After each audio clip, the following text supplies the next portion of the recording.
आज NDA parliamentary party का मंगल मिलन Tuesday को जो मिलना होता है, आज सब मिला और प्रधानमंत्री जी ने सबको मार्गदर्शन भी दिया है। सबसे पहले आज मंगल मिलन में जो नए राज्यसभा सदस्य चुन के आए हैं उनका भी हमने जिक्र किया, उनको हमने शुभकामनाएं दी कि वो अच्छा काम करे संसद में।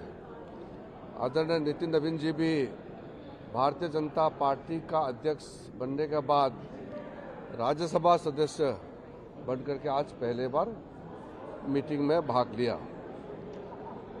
मीटिंग बहुत अच्छी रही। आदरणीय प्रधानमंत्री जी ने कई महत्वपूर्ण मुद्दों पर इस मंगल मिलन में एनडीए पार्लियामेंट्री पार्टी को संबोधित किया, मार्गदर्शन दिया है। सबसे पहले आदरणीय प्रधानमंत्री नरेंद्र मोदी जी ने जो देश ने इस कुछ महीने के अंदर में जो सफलता प्राप्त की है उनके बारे में जानकारी दिया है और कई देशों के साथ फ्री ट्रेड एग्रीमेंट किए हैं, उसका भी प्रधानमंत्री जी ने जानकारी दिया। फ्री ट्रेड एग्रीमेंट कई देशों के साथ भारत ने किया है, उस पर आदरणीय प्रधानमंत्री जी ने कहा है जितना भी फ्री ट्रेड एग्रीमेंट हुए हैं उसमें किसानों को लेकर के, किसानों का इंटरेस्ट, उसको प्राथमिकता देते हुए कोई नुकसान होने नहीं देंगे। किसी भी देश के साथ, किसी भी गुट के साथ फ्री ट्रेड एग्रीमेंट हुए हैं उसमें किसानों का हित को सबसे सर्वोच्च ध्यान दिया जाएगा और दिया गया है, इसलिए ये किसानों के हित में और देश हित में रहेगा।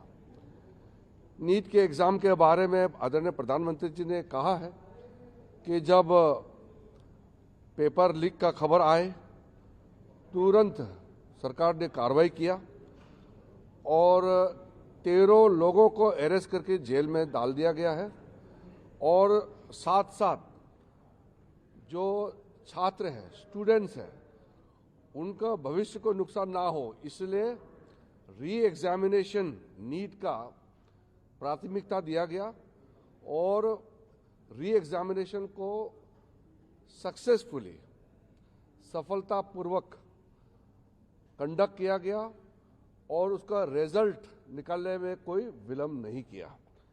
तो दोबारा इस तरह का पेपर लीक ना हो इसके लिए सख्ती से कदम जो उठाया गया है, जिन्होंने पेपर लीक धंधे में जो लिप्त है, जो लोग दोषी पाए गए हैं, जिसको अरेस्ट किया गया है उसको जेल में डाल करके प्रधानमंत्री जी ने अपील भी किया है कि उनका जो सजा है उसको सख्ती से सख्ती सजा कैसे दिया जाए उसमें सारा टॉप क्लास के वकील लोग भी साथ दें ताकि जो पेपर लीक जैसे पाप काम किया है उन लोगों को घोर सख्त सजा मिले और आगे पेपर लीक नहीं होने के लिए सख्ती से जो कदम उठाया गया है उसके बारे में भी प्रधानमंत्री जी ने जानकारी दिया।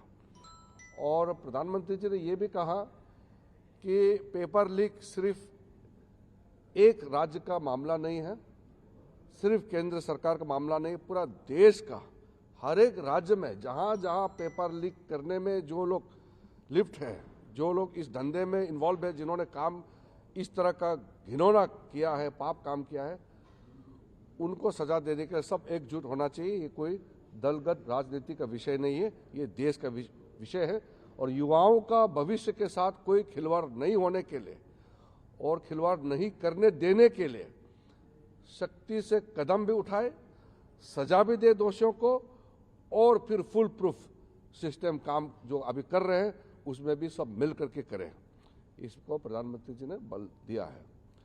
और साथ में अभी जो सत्र, जो मानसून सत्र चल रहे हैं उसमें पूरा एनडीए सकारात्मक भूमिका निभाएंगे। हम देश के लिए जो भी बिल्स, बिजनेस लेके आए हैं, इसके लिए पूरा एनडीए एकजुट होकर के हम इसको पारित कराएंगे। और हम विपक्ष के साथियों से भी हम अनुरोध करते हैं कि हम मतभेद हो सकते हैं अलग अलग पार्टियों का, लेकिन संसद देश के लिए, देश का भविष्य के लिए, युवाओं के लिए काम करे। और इसके लिए हम संसद के सदस्य चुन के आए हैं, सब मिलकर के काम करें, इसमें बल दिया है। धन्यवाद। Sir, did PM speak anything about yesterday's protest? Prime Minister had stated very clearly that all those who were involved in paper leaks, in the recent NEET paper leaks, are arrested. 13 of them are put into jail, and Prime Minister desires that these people should be given most stringent possible punishment. And also Prime Minister stressed that to prevent any future leaks for any examination for any state, we must come together to ensure that no matter these people, this gang, these people who are involved in paper leaks, they should be not only punished, but future leaks should be prevented by all stakeholders coming together for the sake of the youth of our country. The safety, security, and for the future prospect of our youth are our priority. So Prime Minister Modi ji has stressed that the youth of the country will not only be given full assurance for prevention of future paper leaks, but also to show them ways so that the youth of India can take a leadership role in the world. Prime Minister also mentioned about the success of the Sky Route, and this is a phenomenon in India. The youth of India are making tremendous success in different fields. So we will devote our time and energy and focus for the youth and for their future. Sir, जो कल मांग की गई थी प्रदर्शनकारियों की ओर से, क्या उस पर सरकार वो अलग विषय है। यहाँ संसदीय जो दल का मीटिंग है उसमें तो प्राइम मिनिस्टर का संदेश ही था।